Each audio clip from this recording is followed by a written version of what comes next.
Ma'am, আমি আমার room change করতে চাই। আমার রুমমেটসরা আমাকে খুব বিরক্ত করে। শান্ত হও, এবার রিল্যাক্সে বলো কি হয়েছে। আমার সব রুমমেটস আমাকে ঘৃণা করে, কিন্তু আমি কখনো ওদের সাথে অন্যায় কিছু করিনি। আমি তো ভেবেছিলাম ওরাও আমাকে বন্ধু ভাবে।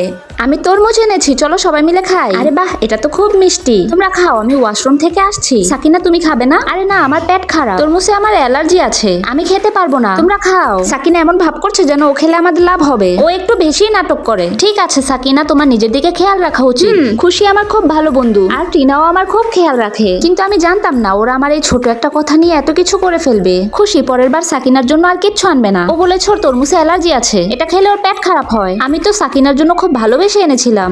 আরে বাহ টিনা, তোমাকে তো খুব সুন্দর লাগছে। তোমার হেয়ার ক্লিপের মতো আমারও হেয়ার ক্লিপ আছে। তুমি কি বলতে চাইছো? আমি তোমাকে দেখে হেয়ার ক্লিপ কিনা কপি করেছি? আরে না না, আমি এমন কিছু মিন করিনি। গাইস, আজ সারা রাত রুহি আমাদের সাথে বসে গল্প করবে। হ্যালো রুহি, এখানে বসো। রোশনি, আমি কি তোমাদের গ্রুপে আসতে পারি? আমরা তো পড়ালেখা করি না। এরপর বলতে পারবে না যে আমাদের জন্য তুমি ফেল করেছো। না, আমি এমন কিছু বলবো না। আমার তোর সাথে থাকতেই ইচ্ছে করছে না। তাহলে চলো আমাদের রুমে যাই। ঠিক আছে, চলো চলো। আসলে আমি এমন কি ভুল করেছি যার জন্য ওরা সবাই আমার সাথে এমন করছে? সাকিন, আমি কি তোমার ল্যাপটপটা নিতে পারি মুভি দেখার জন্য? মুভির বাহানায় ওরা আমার প্রাইভেট কিছু দেখতে চাচ্ছে না তো? না খুশি, আমি তোমাকে আমার ল্যাপটপ দিতে পারবো না। তাহলে জলদি আমাদের রুম থেকে বের হয়ে যাও। এই রুমে আর কখনো আসবে না। এরপরও ওদের সাথে থাকলে একদিন ওদের মতোই হয়ে যাব। টিচার, আমি ওদের অকারণে এই ঘৃণাটা আর সহ্য করতে পারছি না। সাকিনা, তুমি খুব ভালো মনের মানুষ, তোমার মনে কোনো ঘৃণা নেই, তাই তোমাকে এমন মানুষের সাথে থাকতে হবে যে একদমই তোমার মতো। আমি এক্ষুনি তোমার রুম বদলে দিচ্ছি। আচ্ছা তাহলে তুমি সাকিনা, এগুলো এদিকে দাও, আমরা তোমাকে সহযোগিতা করছি। বাহ, তোমার শরীর থেকে খুব সুন্দর ঘ্রাণ আসছে। আমি তোমার জন্য তরমুজ নিয়ে আসছি। আরে কিন্তু আমার তরমুজে অ্যালার্জি আছে। ওরাও কি আমার কথাটাকে খারাপ ভাবে নেবে? তোমার তরমুজে অ্যালার্জি আছে, তাহলে তো তোমাকে আমার অন্য কিছু খাওয়াতে হবে। নাও, তুমি আমার ব্রেড খাও। Thank you. আমি তোমাদের দুজনের জন্য আইসক্রিম এনেছি। এটা তো খুব দামি আইসক্রিম। পরের বার আমরা সবাই সস্তার আইসক্রিম খাবো। আমি তো ভেবেছি তোমরা আমাকে ট্রোল করে বলবে যে আমি ফালতু খরচ করেছি। আমরা এই কথা কখনোই বলবো না। হ্যাঁ, তোমরা দুজন তো সত্যিই খুব ভালো। সাকিনা, তোমার অন্যকে ভালো লাগছে, এর কারণ হলো তুমি নিজে খুব ভালো। তুমি একদমই আমাদের মতো। তুমি একদম ঠিক বলেছো। চলো আমরা তোমার বেড গুছিয়ে দেই। আমাদের কখনোই ওই জায়গায় থাকা উচিত না যেখানে সব দিকেই ভুল মানুষ, কারণ আমরা যাদের সাথে থাকি ধীরে ধীরে আমরা তাদের মতোই হয়ে যাই। বন্ধুরা, আমি সঠিক বলে থাকলে লাইক ও সাবস্ক্রাইব করে কমেন্টে বলে যাও।